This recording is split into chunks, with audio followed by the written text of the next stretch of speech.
Se eu pudesse falar hoje pra galera, é assim, agarra cada oportunidade como se fosse a última e não tenha medo de entregar e não fica esperando. Ninguém vai chegar para você com a condição pronta, tá aqui a sua promoção.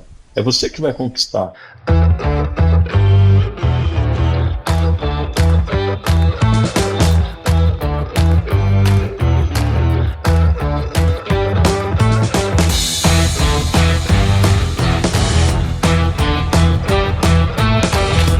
E aí, pessoal, tudo beleza? Estamos começando mais um episódio aqui no Agro Resenha e nessa semana tô aqui com o Camilo Ramos, que é o CEO do Grupo Piscin. Olha só que legal, o Camilo é formado em administração pela Rede de Educação Claretiano, possui MBA em Gestão de Projetos pela Uniara e MBA em Finanças pela FGV. Camilo, muito obrigado por estar aqui com a gente e seja super bem-vindo ao Agro Resenha Podcast. Obrigado, Paulo. Prazer estar aqui. Salve, salve, ouvintes do Agro Resenha. Vamos quebrar tudo aqui hoje.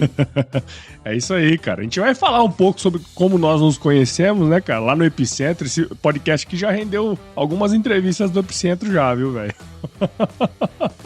Mas é isso aí. Vamos lá. E você que tá ouvindo aí, ó, já sabe que no Agro Resenha Porteira não tem tramela para quem busca se informar sobre assuntos ligados ao agronegócio. Então não sai daí, que esse bate-papo aqui tá muito legal. Firma o golpe que nós já estamos de volta.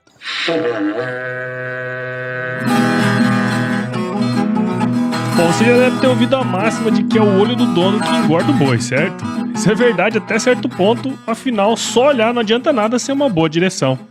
Com base em valores como honestidade, qualidade, inovação nos produtos e excelência no atendimento, a Nutripura, que há quase 20 anos atua no segmento pecuário, te dá essa direção, oferecendo os melhores produtos e serviços aos pecuaristas, garantindo resultados positivos não só no campo, mas principalmente no bolso.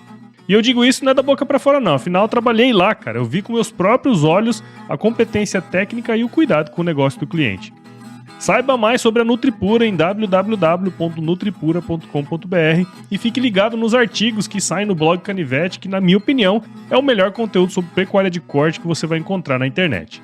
Siga também a Nutripura nas redes sociais, é só chegar lá no Instagram, Facebook, Twitter e YouTube e fique atualizado sobre o que há de mais avançado na pecuária. Nutripura, o produto certo na hora certa.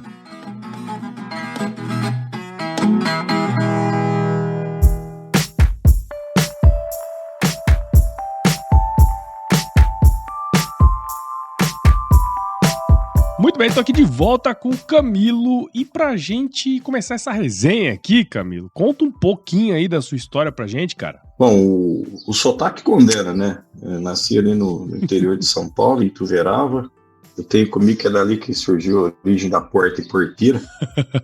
É verdade. Mas logo cedo, com 6 anos de idade, meu pai e minha mãe se mudou para Goiás, fui morar em Pires do Rio, cidadezinha muito gostosa ali de Goiás, próximo a Pameri, Catalão, Goiânia, Caldas Novas, ali no centro ali. E ali nessa cidadezinha, nessa fase, eu tive meu primeiro contato com agro. Nós fomos morar numa colônia de casas da empresa que meu pai foi para trabalhar. Era uma empresa do agro que atuava no segmento de produção de soja e moagem de grãos. E ali na colônia eu ajudei meu pai, né? Uma pequena lavoura de milho ali, a famosa lavoura para o milho da pamonha e dos bichos, do porco e da galinha, né? Então não é grande o suficiente para você cuidar com máquina, mas já é grande para você cuidar na enxada. Então Dá um trabalho danado, né? dá um trabalho danado. E meu pai trabalhava durante o dia, final do dia mexia com isso, final de semana, e então eu dava uma mão para ele. Depois, com 12 anos ali, aquela fase de pré-adolescência ali que começa a dar um pouco mais de trabalho, só queria ficar no clube jogando futebol e meu pai, não, vamos trabalhar. Conversou com o pessoal lá, eles conseguiram um trabalho de aprendiz lá, eu fui trabalhar no arquivo permanente, brinco que eu era diretor de identificação do arquivo permanente, organizava documentação, aquele famoso arquivo morto. Mas desde ali eu já tinha um certo inconformismo, eu não queria só organizar por organizar, eu queria saber o que eu estava organizando, por que eu estava organizando, era muito curioso, ia dando uma fuçada no que eu estava guardando ali, nem sei se sabia, mas eu abria, fuçava, fingia que estava ordenando, ia lendo o documento e tal. E aí depois passei para auxiliar fiscal, e eu tive ali uma experiência com contato de gestão do agronegócio, analisando documento, vendo relatório e tal. E aí teve uma fase ali que meu pai passou a ser gestor de frigorífico desse grupo também, de manutenção, né? E aí manutenção nesses lugares, trabalho de madrugada, final de semana e feriado. Aí, então, final de semana e feriado, que eu não estava na escola, eu estava grudado no meu pai lá, vendo o que ele fazia. Ali eu aprendi muita coisa sobre liderança. Depois, meu pai não deu certo lá, praticamente 10, 12 anos depois voltou para São Paulo, foi seguir a profissão dele só que como autônomo, eletricista, e eu fui trabalhar junto. Só que eu vi que aquilo não era para mim, porque a gente conseguia atender, tinha bastante serviço na época, mas só conseguia atender aquilo que o nosso braço conseguia, né? Meu pai não queria contratar a gente, crescer o negócio, aí eu falei, então não é para mim isso aí, eu queria investir, fazer alguma coisa a mais, mas saí de lá para fazer nada também, assim, no sentido de criar um negócio. Eu fui trabalhar em uma empresa, era para uma empresa de insumo agrícola, era para eu ajudar a organizar alguns documentos, mas fui ficando lá e quando eu me vi, eu estava auxiliando na administração do negócio, além de insumo orgânico. Ali em Ituverava mesmo, na época que o orgânico só todo mundo falava que era caro, não servia para nada, então o pessoal passava uma certa dificuldade lá. As águas com salsicha, né? A gente brincava que era água com salsicha. Agro-salsicha, exatamente. E aí, nessa época, eu falei que eu vou fazer uma faculdade. Só que meu pai não tinha condição de pagar, nem para mim, nem para... Eu tenho 2 irmãs, e para ele ele trabalhando como autônomo, muito complicado. Então, eu já sabia que eu ia ter que pagar minha faculdade. Então, fui fazer ciência da computação em Franca. Foi quando eu me endividei no FIES, o maldito FIES, né? Muita gente aí já se endividou nele. E aí, como era ciência da computação, eu precisava do computador. Aí vai trabalhar, fazer bico à noite, pizzaiolo, aprender esse pizzaiolo para comprar o computador. Então foi aquela fase da vida que você fala, caramba, como que eu passei ela, né? Até hoje eu não lembro. Hoje seria tão difícil. Hoje eu olho para os meus filhos, tenho 2, eu falo, acho que seria impossível para eles, porque hoje em dia é tudo mais fácil, né? Mas não é, são as fases, né? E aí, depois dessa empresa aí, eu fui fazer ciência da computação, cheguei no 4º ano, quando eu vi aquele montante de dívida com o governo para o financiamento estudantil. E a faculdade de ciência da computação, meus amigos lá, com programação, tudo, cara, isso não é para mim, não. Aí eu abandonei tudo, fiquei só com a dívida, não fiquei com o diploma. Mas tive a experiência ali, né, já praticamente no último ano, tive a experiência em ciência da computação. Eu não sabia, no primeiro momento eu considerei como perdido, mas no futuro isso me ajudou muito, essa curiosidade pela computação que eu tive. E aí eu fui trabalhar numa outra empresa, um grande grupo, e aí ali sim eu me encontrei na administração, e aí sim lá eu tive condições de pagar minha faculdade de administração, enfim, aí veio o restante da história profissional, mas em resumo é isso. É interessante, né? Porque assim, você foi encontrando os caminhos na medida que você foi trabalhando e tal. E uma coisa que chama atenção é justamente isso. Esse lance de você trabalhar desde cedo aí com seu pai. Tudo isso aí vai, de certa forma, moldando um pouco do que nós somos também. Exatamente. Quando eu tinha 8 anos de idade, minha mãe trabalhava nessa colônia e ela tinha um restaurante que ela servia, tinha muito caminhoneiro que chegava para descarregar soja, carregar farelo, óleo. Tinha muito caminhão que dormia ali.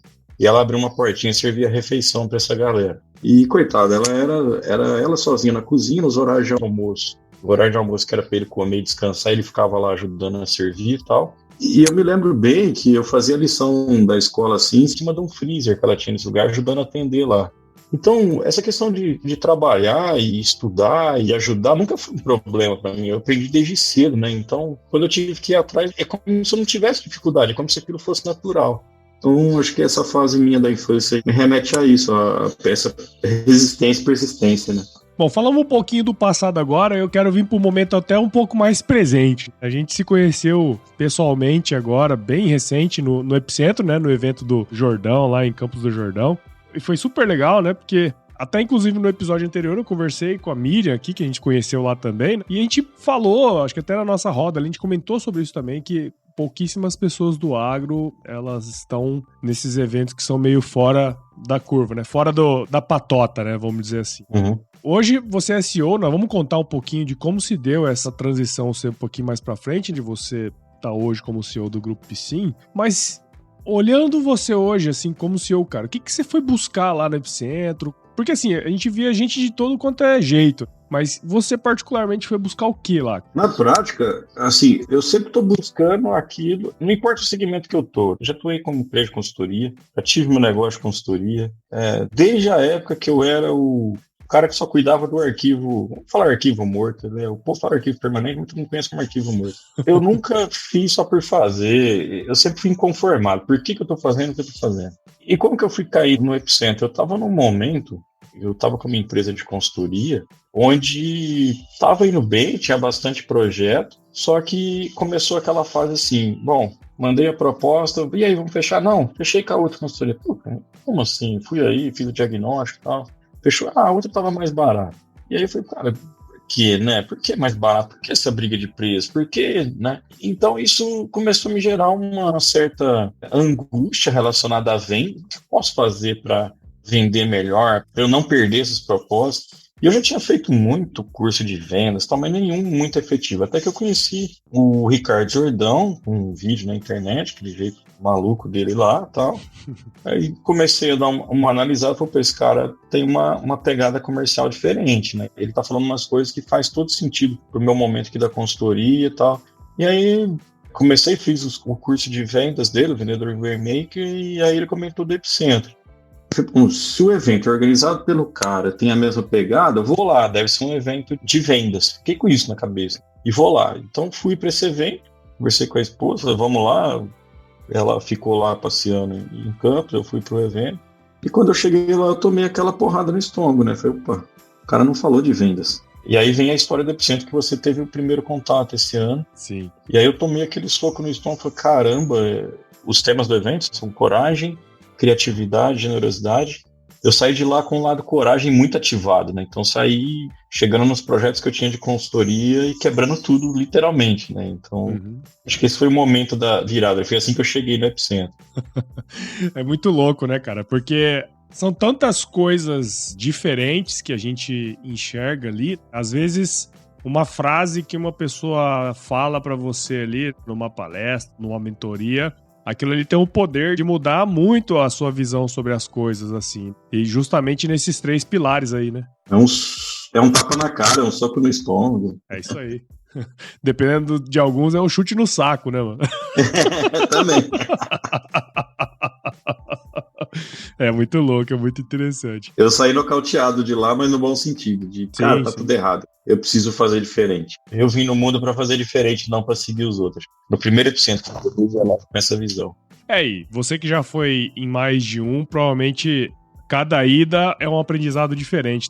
Em 2019 foi presencial, 2021 eu participei online. O de 21, que foi no Beco do Batman, eu acabei não indo, fiz online. É legal, assim, porque quem vai ali para falar de fato tem algo especial para entregar, não importa o tema, mas nada como presencial. A gente está aqui hoje por conta do presencial do Epicentro. Se talvez tivesse sido online, a gente não teria tido o contato e por aí vai, né? Então tem essa pegada aí do presencial.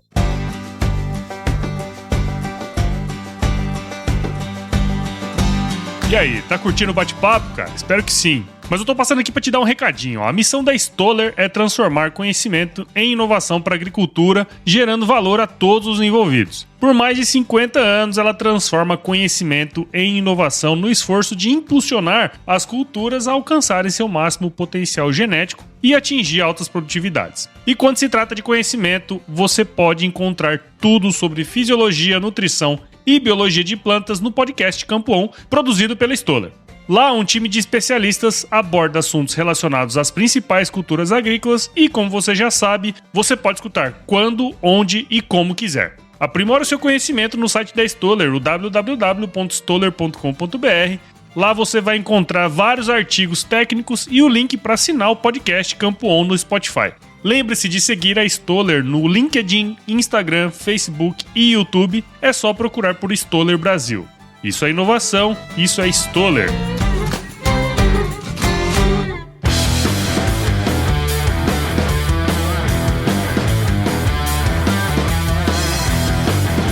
E agora, voltando um pouquinho para aquela época que você estava ali na empresa de construção civil, né? Eu lembro que você comentou comigo que em 8 anos você saiu de almoxarife para a diretoria da empresa. Hoje em dia, você que tá aí nessa posição, provavelmente você deve ver essa ânsia que a gurizada mais nova quer, né? Que quer se formar e já ser o diretor da empresa, o CEO da empresa. Eu queria que você trouxesse um pouquinho, pensando nesse avanço aí da sua carreira, naquele período, para quem tá ouvindo a gente aqui, o que você acha que foi determinante para que você tenha tido essa escalada dentro da empresa? Porque assim, a gente sabe que mesmo empresa pequena, 8 anos dentro dela não é assim um tempo muito grande para você sair de uma posição como almoxarife e chegar à diretoria. O que se deve, na sua visão, esse avanço seu naquela época, cara?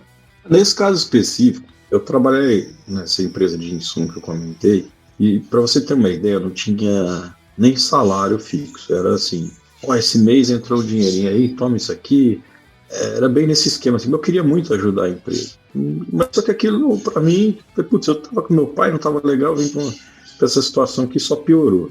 E eu comecei a bater de ônibus, circular, eu tinha nem 18 anos, né? Então pegava o ônibus, ia para Ribeirão Preto, fazia entrevista em empresa de call center e tal, ia de gravatinha, aquele calor lazarento. Só que, cara, eu falo, isso aqui não é pra mim, eu quero ser mais, eu posso ser mais, isso aqui não é uma... Eu tenho que aceitar essa situação de ficar aqui nessa vida, nessa pendência, ou de achar um outro emprego aqui, onde eu vou ser assistente e tal. E aí, um tio meu, que trabalhava nessa grande companhia, vendo aquilo, falou, olha, tem uma vaga lá de almoxarife, te indiquei lá, né, mas acho pouco provável você entrar porque você não tem experiência na área.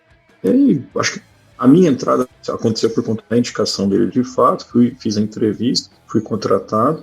Então, aquilo ali eu agarrei a chance, como ficar, é a chance da minha vida. A empresa é grande, eu não sabia nem qual era o organograma, né? Eu sabia que eu tinha um gerente, mal fazia ideia que acima dele tinha um diretor, que tinha um vice-presidente, que tinha um presidente, mas eu agarrei aquilo ali como uma oportunidade da minha vida. Então eu entrei no almoxarifado da empresa, eu ia substituir um almoxarife que tinha sido promovido, e quando eu entrei ele já tinha uma listinha pronta, falou, isso aqui que você tem que fazer. Então, quando você chegar, faz isso, tal, e escreveu o roteiro. E aí me arremeteu à época lá do arquivo morto, né? Eu falei, cara, por que eu tenho que fazer só porque ele tá falando? Eu tenho que lançar isso aqui, mas por quê? Qual o motivo? Quem tá pegando esse dado que eu tô alimentando aqui, usa ele para qual fim? E aí essa questão do inconformismo me ajudou muito pelo seguinte, tinha um processo lá que era o de lançar combustível. Então, máquina, caminhão abastecia lá, tinha um posto dentro da empresa, e eu tinha que entrar numa planilhinha lá e lançar o que os caminhões abasteciam. E aí, nessa procura, ainda tinha, eu me lembro bem que ele falou, até tal hora tem que estar tudo lançado, senão ferrou, a casa caiu. E passou aquele medo, e eu comecei a fazer aquilo, falei, caramba, por que eu tenho que fazer isso? A pessoa que está do outro lado está analisando o quê? Porque ele não me explicou nem nada, e esse cara me passou a agir que foi embora. Aí eu fui perguntar pro meu ex-chefe da época lá, né, e eu falo que ele realmente era um chefe, por que eu tenho que fazer isso? Aí ele tinha mania de chamar as pessoas de cabeça fraca. Ô, cabeça fraca, faz e não pergunta. Porra. E tá bom, mas eu não fiquei. Aí tinha o horário sagrado para entregar aqueles lançamentos. Eu falei, cara, eu não vou lançar, quero ver quem vai me ligar, e a pessoa que me ligar eu vou perguntar para quê. Não lancei um dia. Cheguei na segunda, não lancei. Na terça, não lancei. Na sexta-feira, não lancei, ninguém me ligou. Passou o mês, a virada de mês. Falei, virada de mês, tinha umas questões lá de fechamento, alguém deve me ligar. Ninguém me ligou. Então eu cheguei na conclusão que eu estava fazendo uma função para ninguém, para nada. Né? E era uma planilha lá. E aí, por curiosidade minha, eu liguei na TI e falei, lança esse negócio de combustível e tal. O cara falou, não, por que você lança na planilha? Tem um sistema, sabe? Do nada, partiu de mim. Fui entender o que era o sistema, para que era o lançamento, entendi que era para controle de combustível e descobri que quando eu comecei a controlar, que existia até uma fraude de combustível lá. Olha aí. Então, assim, não foi ninguém que falou que eu tinha que fazer porque tinha uma fraude, foi a minha curiosidade que despertou isso. Mas por quê? Eu sabia que se eu ficasse ali só fazendo a organização do almoxarifado, recebendo mercadoria, entregando mercadoria, eu ia morrer ali. Eu tinha que despertar essa curiosidade. Ninguém chegou para mim em nenhum momento da minha carreira e falou, olha, tá tendo essa oportunidade, estou dando para você. Então ali, nesse momento, foi a virada de chave, cara, a oportunidade quem conquista sou eu. Nunca ninguém vai me oferecer. E aí eu comecei, então, de almoxarife, que eu brinco almoxarife morto, para um almoxarife ativo. Quando eu cumpria toda a minha função de almoxarife, eu encostava no cara que era da manutenção, ficava junto ali, o gerente da manutenção. Cara, como que eu posso te ajudar? Vamos fazer um controle? E isso foi despertando ali em quem estava ao meu redor. Esse menino é curioso, esse menino tem vontade de trabalhar. Em momento algum da minha vida, eu falei outro dia para um colaborador, ele veio perguntar, eu falei, cara, eu não sei o que era terminar uma tarefa, agora eu vou entrar na internet, deixa eu dar uma olhada no que está acontecendo nas notícias. Eu parava ali, eu corria para buscar alguma coisa nova que não era função minha. Então isso aí, né, em resumo, depois teve uma descoberta lá grande de problemas relacionados à fraude, teve uma demissão em massa lá, não foi só essa que eu descobri, mas outros problemas também. E os diretores ficaram sabendo dessa minha vontade, dessa minha busca por coisas novas. E aí eles chegaram lá e falaram, a gente está demitindo o gerente para ser o gestor, e a gente está com uma oportunidade para essa vaga. Você conhece um pouco do processo da empresa, mas sabemos que você não é gerente. Então, se você quiser, você assume a bucha como se fosse um gerente, só que você vai ser o nosso assistente no período de experiência. Uhum. Cara, e eu agarrei, essas oportunidades foram aparecendo, eu fui agarrando. Teve fase, por exemplo, que do almoxerifado, eles tiraram do lugar onde eu estava e colocaram num terreno novo dentro de um container sem ar-condicionado. Eu nunca deixei aquilo me desanimar, falar, nossa, eu não tenho uma condição digna de trabalho. Não, cara, pelo quando eu estou aqui nesse lugar, o que eu posso fazer para melhorar ele? Eu vou plantar árvore para fazer a sombra no container, sei lá quanto tempo eu vou ficar aqui. Eu vou plantar e fazer a sombra no container. A empresa estava em obra nessa época, eu via que os caras estavam fazendo encanamento, estavam fazendo rolo. Eu ia lá e puxava a orelha dos caras, mas não era função minha. Eu estava ali pela empresa e para a empresa, né? Então, se eu pudesse falar hoje para a galera, é assim, agarra cada oportunidade como se fosse a última e não tenha medo de entregar e não fica esperando. Ninguém vai chegar para você com a condição pronta, está aqui a sua promoção. É você que vai conquistar, mas ela não está escrita no roteiro. Sim. Tem gente que fala, qual é o plano de carreira da empresa? Cara, o plano é você que constrói. Se você for seguir só o plano de carreira, não estava desenhado na minha cabeça que eu ia ser Star CEO um dia de uma companhia, mas estava desenhado que, cara, eu quero ajudar as companhias a ponto de elas me remunerarem pelo quanto eu ajudo elas. Então essa visão que me fez chegar ali, né?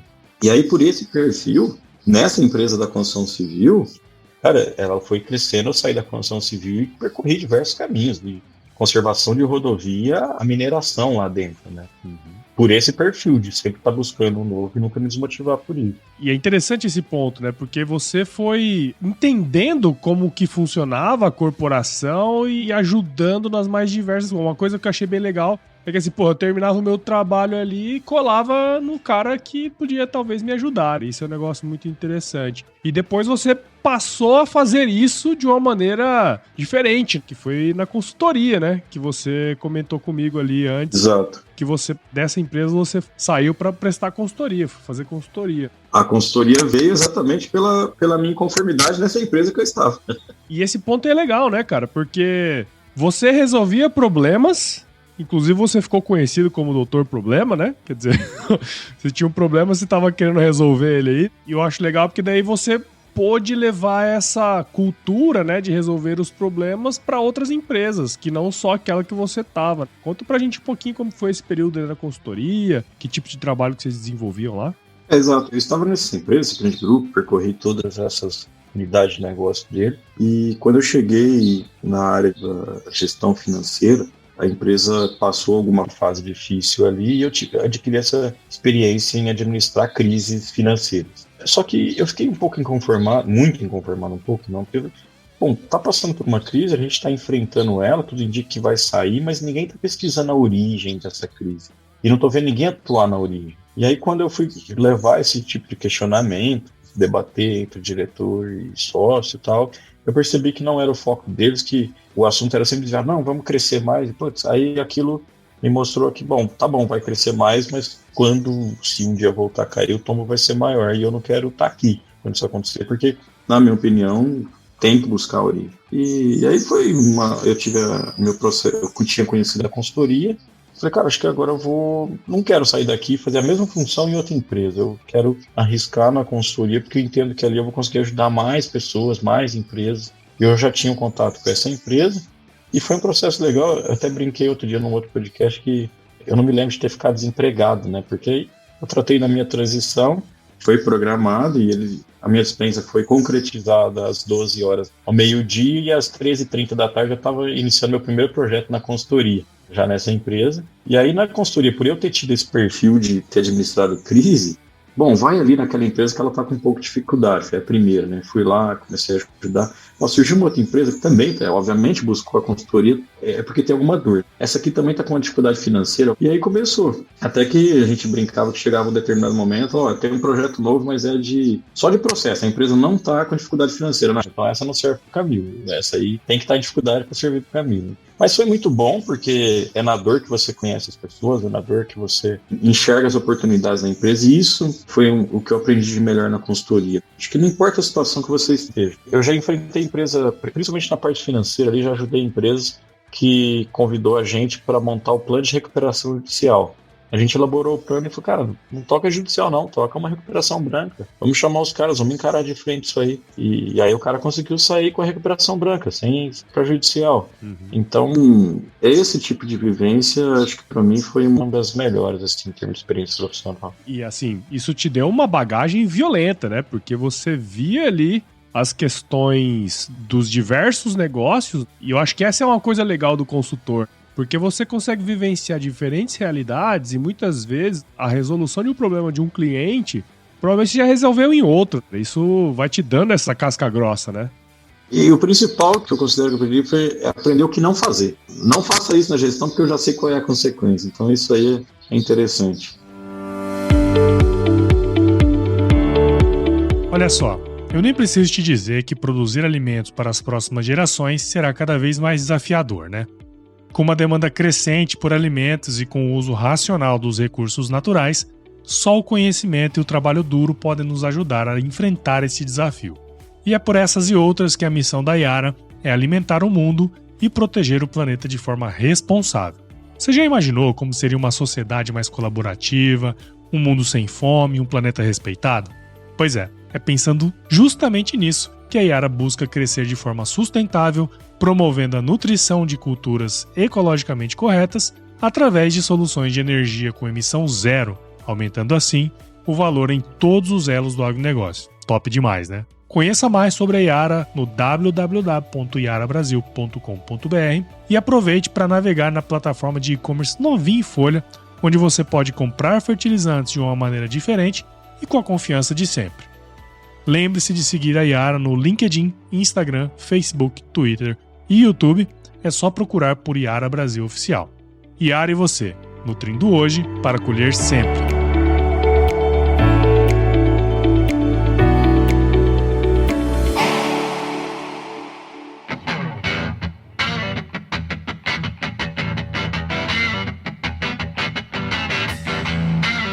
E aí, você tava ali, consultoria, piriri, pororó, aí de repente, nos projetos que você fez aí, era do Grupo PC, né? Que é onde você tá hoje aí como CEO. Conta pra gente como é que foi esse processo aí, bicho, de sair do seu próprio negócio, igual eu, né? Trabalhavam numa empresa como CLT, aí de repente você formata um negócio, aí você vai tocar o seu negócio. No seu caso, você tinha o seu negócio ali, aí de repente surgiu o lance da empresa e você, na verdade, saiu do seu próprio negócio. Como é que foi isso aí, cara? Como é que foi essa decisão sua? Fala um pouquinho pra nós, cara. É meio maluco, né? Essa situação. Eu saí de uma grande empresa, fui trabalhar numa consultoria como consultor, contratado. Dessa primeira empresa de consultoria, eu saí de lá por algumas situações relacionadas a mercado, a inconformidade. Por que tem que ser assim? E aí fui abrir a minha consultoria, só que eu procurei um sócio para isso. E nós abrimos essa empresa de consultoria que aí era minha. E por incrível que pareça, a Piscin veio lá da primeira consultoria, foi assim, o consultor que está atuando nesses projetos na Piscin está se desligando, você precisa ir lá para cumprir a agenda dessa semana. Não era a minha especialidade, a área que ele atuava, né? Eu era mais da área de gestão e finanças. Ele estava numa área de materiais ali, com um projeto com a Piscin. E aí eu fui lá, cheguei lá para cumprir tabela, né? Porque eles iam procurar um consultor especialista ali para repor no projeto. E quando eu vi lá o problema, me identifiquei com a dor, falei, cara, eu consigo ajudar. Virei umas noites aí pesquisando e consigo ajudar. Eu acho que o projeto está indo nesse caminho, eu iria para um outro caminho ali. E aí foi. Deu certo, as primeiras entregas, o pessoal da gestão da Piscin da época gostou. E quando eu saí dessa primeira consultoria e abri a minha, a Piscin optou por continuar com o Camilo e não com a empresa de consultoria. Então eu fiz isso para a segunda consultoria. Depois dessa segunda consultoria, por um problema de também inconformidade, porque meu ex-sócio queria seguir o caminho tradicional da consultoria, ter preço acessível e tal, e eu não, eu sempre com aquela ansiedade de entregar algo a mais e ser reconhecido pelo valor e não pelo preço. E aí, então, eu fui para a minha terceira experiência de consultoria, que é a minha segunda como proprietário. E aí, nessa transição, a Piscin também se manteve com o Camilo e não com a empresa de consultoria. Então, eu sempre tive esse carinho muito grande pela Piscin. Atuando lá como consultor e como dono de empresa, tinha outros projetos, a empresa estava indo bem. Em 2018, a Piscin me convidou para coordenar um projeto de troca de sistema. Eles iam eliminar o ERP que eles tinham, adquiriu um novo, e implantar esse RP e o MRP, que é a parte de materiais da produção junto. E é um desafio grande para quem trabalha com sistemas aí, uma mudança muito grande. E aí nós fizemos essa mudança de projeto no ano de 2018, finalzinho de 2018. Em 2019 teve a troca de gestão da empresa, da Sim, e eu fui convidado para direcionar e coordenar a área de operações. Eu estava na consultoria, então eu mantive alguns projetos na consultoria e fiquei com esse grande projeto da piscina na área de operações, de supply chain. E aí, no final de 2019, começo de 2020, eu atuando ali um misto, né, consultor e tal, e a empresa estava passando por um momento complicado, porque o mercado de implemento, ele é duro, né, para quem produz, ele chega em um determinado momento que você entra na briga de preço, é difícil você sair. E aí a empresa me convidou, por ser o rapaz inconformado e por ter uma experiência em dificuldades, me pediu para que eu montasse um plano de reestruturação. Eu apresentei esse plano para o conselho, como consultor, e eles me convidaram para tocar o plano. Eu me vi naquela situação. Gosto muito da empresa, estou inconformado na consultoria, mas não estou achando um caminho para virar isso. E por que não tocar um plano que eu mesmo criei? Então, acho que o que fez eu deixar o meu negócio para voltar a empreender dentro de uma empresa foi muito pelo desafio. Eu sou muito da linha do desafio. Se eu tenho autonomia para atuar em caminhos diferentes, eu me sinto muito bem. Talvez se tivesse sido um convite para falar, olha, nós temos que só manter a empresa, já acho que talvez eu não teria aceitado. Então, o principal ponto foi esse mesmo, do desafio. E é interessante esse ponto, né? Porque assim, quando a gente sai de uma empresa para montar a nossa, a gente não sai, assim, a gente sai. Óbvio, a empresa foi importante em todo esse processo, mas é diferente quando é um negócio seu. Agora, eu imagino tanto que deve ter sido complexa, né, essa decisão aí de você voltar para um modelo, né? E aí, essa parte de você ter a autonomia para poder realizar aquilo que estava no plano de crescimento, isso é fundamental, né, cara? Porque senão você ia virar um CEO normal, né, velho?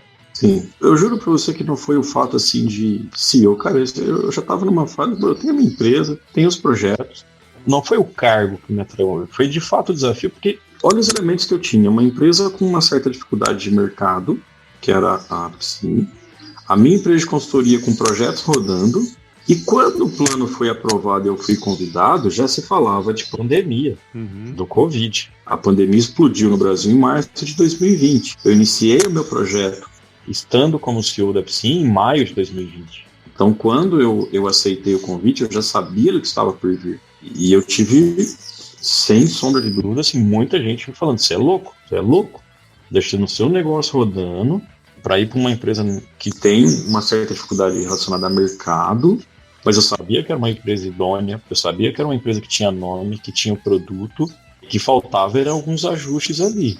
E que a pandemia ia chegar, mas ia chegar para todo mundo. Não ia chegar só para um segmento, ia pegar todo mundo. Então, o que fosse acontecer, ia acontecer com todo mundo. Então, eram esses os elementos que eu tinha. De fato, não foi uma decisão fácil.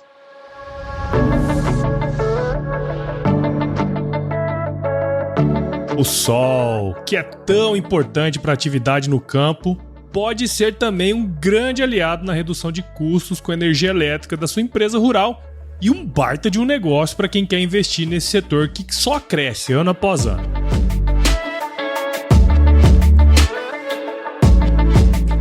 Hoje, a energia solar já representa quase 10% da matriz elétrica no Brasil e o seu crescimento está diretamente ligado ao seu benefício. Uma energia limpa, com baixo custo e um ótimo retorno do investimento. E quem acredita de verdade no potencial das usinas solares em nosso país é a Bono Fotovoltaico, uma empresa 100% focada em gerar energia limpa para o mercado corporativo e o agronegócio, sendo uma das maiores empresas de engenharia, gestão de compras e construção do Brasil. Siga a Bono Fotovoltaico nas redes sociais. Basta procurar por @Bono Fotovoltaico no Instagram, Facebook e LinkedIn.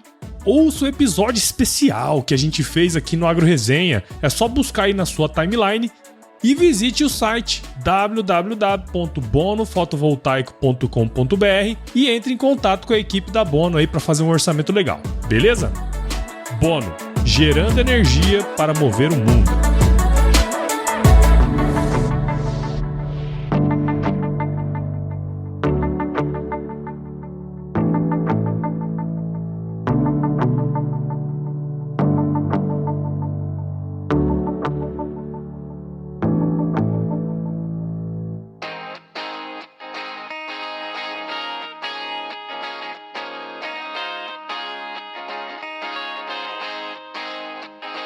E aí, agora, a sua gestão aí, um período bem difícil, né, assim, do ponto de vista da pandemia e tal, porém, tivemos algumas mudanças aí, meio que forçadas e que trouxeram as empresas para um outro domínio, como que é o digital hoje e tudo mais. Pensando no agro e todo esse crescimento que a gente olha para ele e tudo mais, e o que vocês estão fazendo hoje, né, porque você comentou comigo, antes da gente conversar, que vocês aumentaram bastante aí os negócios e tudo mais.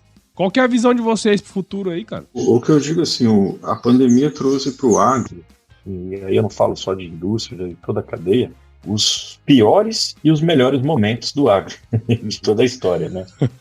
Os melhores em termos de produtividade, o mundo demandando por mais alimentos, o preço das commodities, e os piores porque para o produtor comprar tudo ficou mais caro, máquina.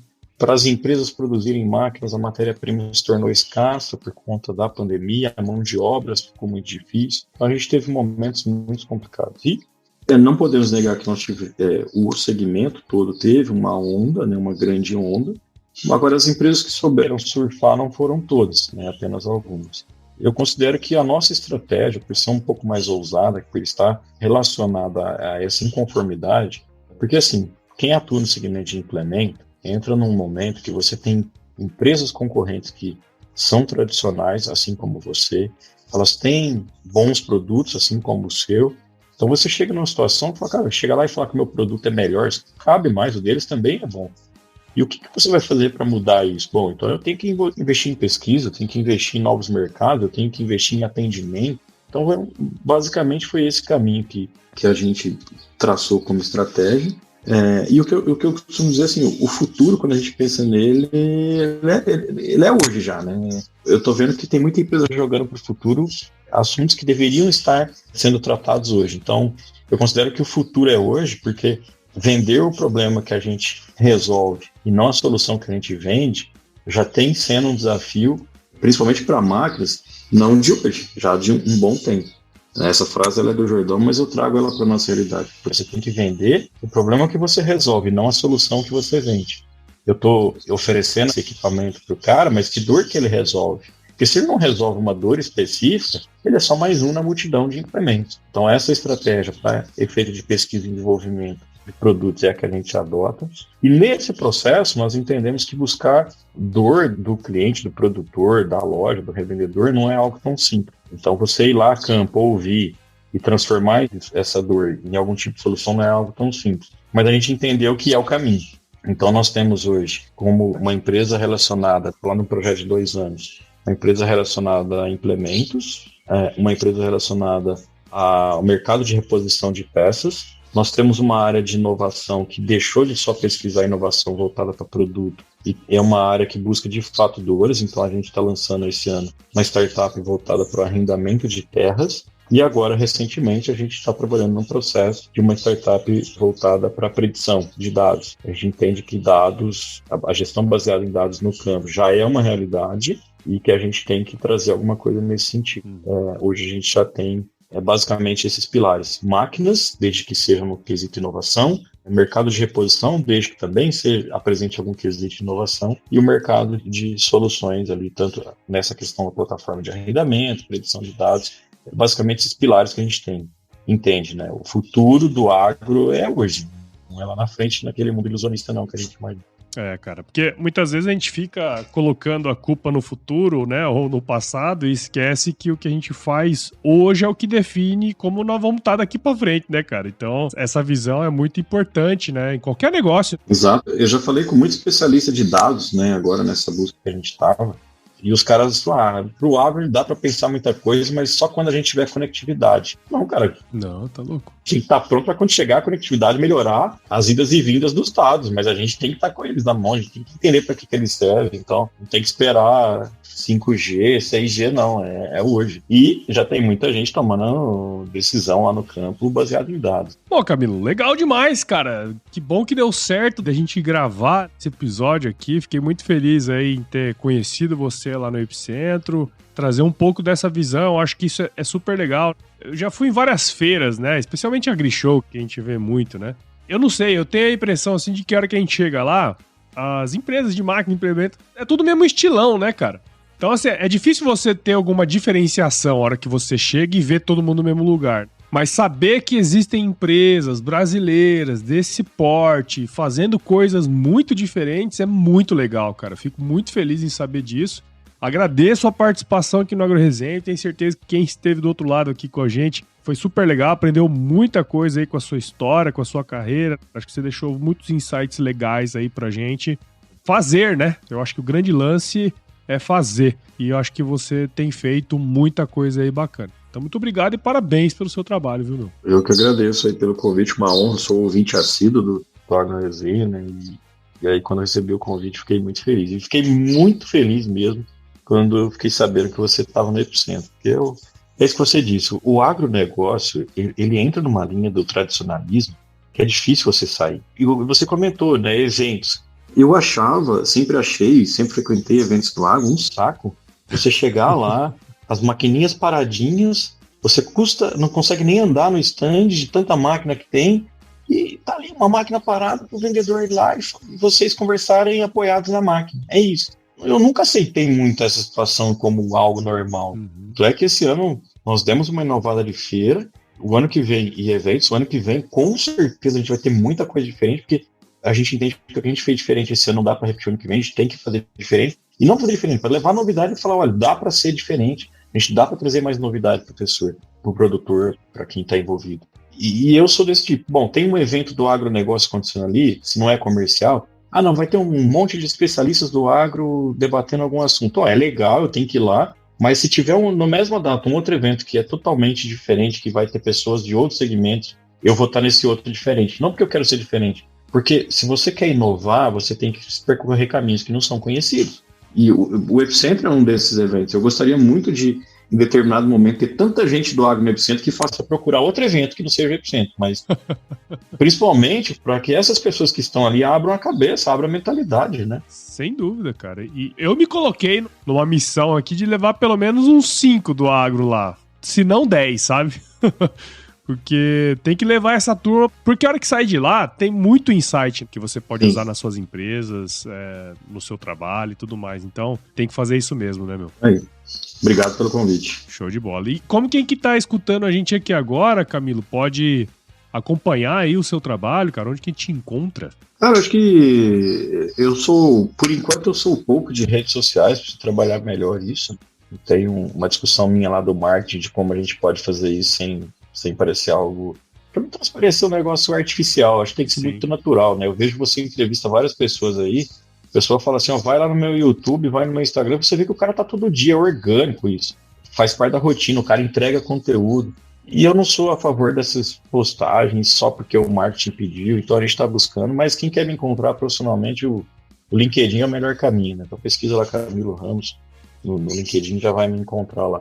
Cara, eu acho que você tinha que fazer algumas coisas. Cara, você tem uma experiência grande, aí fica a dica aí, sabe? Eu acho que o LinkedIn é uma baita de uma ferramenta aí hoje em dia, não só do ponto de vista de marketing, mas de questões relacionadas a negócios, assim como você sabe muito, cara. Eu acho que seria uma baita de uma oportunidade aí pra você explorar mais o que o LinkedIn pode oferecer, viu, meu? Eu acho que seria legal.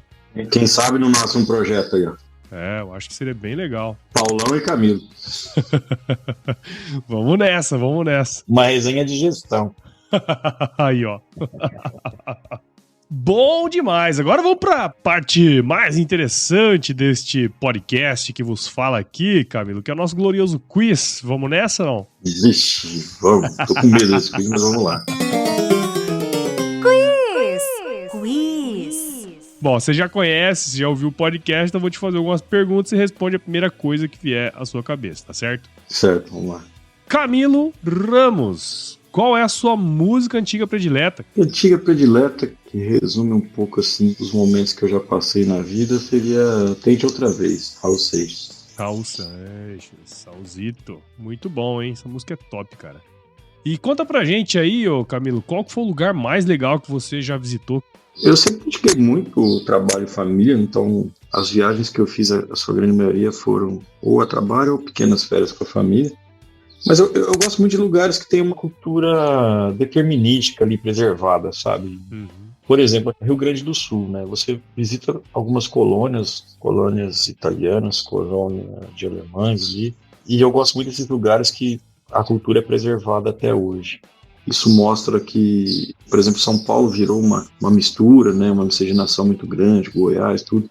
Mas esses lugares, Minas Gerais, onde você vai naqueles lugares que tem a cultura ali mesmo. A nossa cultura, que, por exemplo, que é a do caipira, ela deixou de existir, né?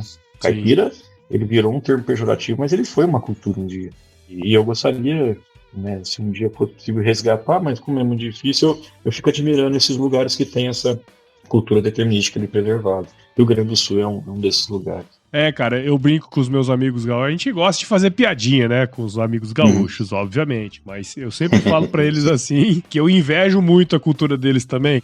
Sim, esse fato de você ir até a casa do outro, tomar um mate à tarde, sabe? O churrasco, assim. Compartilhar o mate, né? O assado, compartilhar o assado. O assado, exato. Eu tenho uma inveja branca muito grande, assim, velho. Eu também. É muito interessante. Pena que a nossa cultura caipira morreu. Verdade, cara. Mas conta aí pra nós, ô Camilo, na cozinha, cara, qual que é a sua especialidade, meu? Eita. Cozinho eu navego bem, viu? Não vou ser modesto nessa parte, não. Navego bem. Ah, é? Aí, ó. Gosto de cozinhar para muitas pessoas. Mas vamos falar que no momento eu tô servindo bem os risotos. Olha aí, bom, hein? Risoto e charcutaria no momento também. Tô desenvolvendo alguma coisa aí. Tá diferente, hein, cara? Charcutaria é um negócio legal também, meu. Gosto muito. E conta pra gente aí, o Camilo. Indica um livro, cara, alguma obra aí que de alguma maneira impactou aí na sua vida pessoal, profissional, enfim, indica um livro pra nós aí, meu. Tem um autor que tem uma grande parcela de responsabilidade nessa fase minha desses pontos meus. Talvez se o editor buscar ele vai ver quantas vezes eu falei a palavra inconformismo. Mas não é um inconformismo porque eu sou rebelde, revoltado, não é isso. É um inconformismo de não aceitar aquilo que o mercado, alguém está dizendo.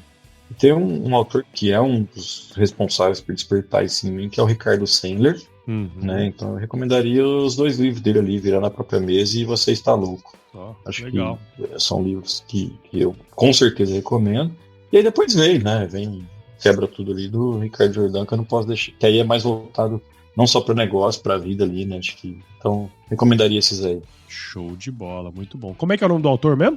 Ricardo Sandler.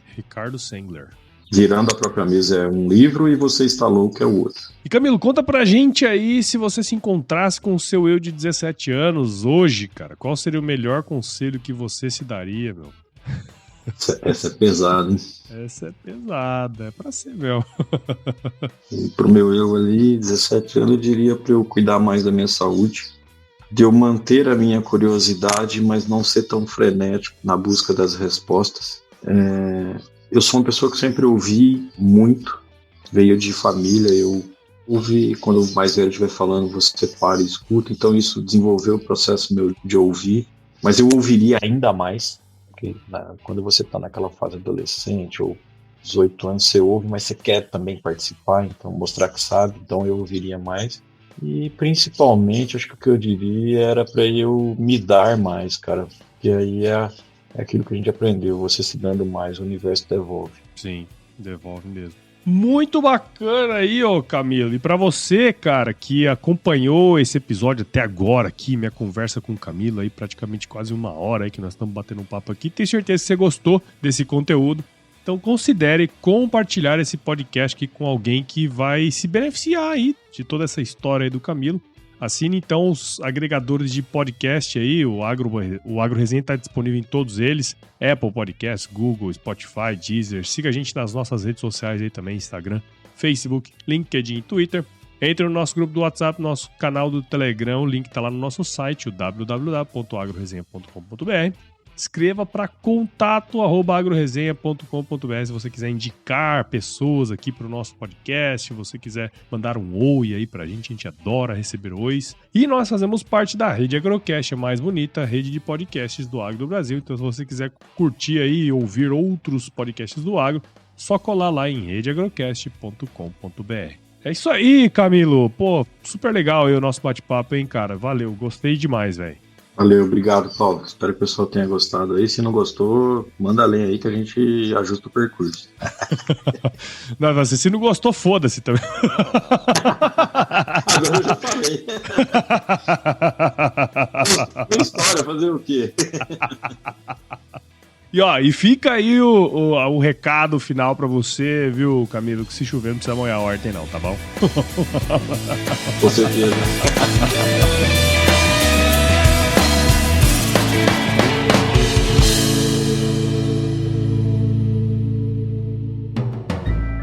Mais um produto com a edição Senhor A.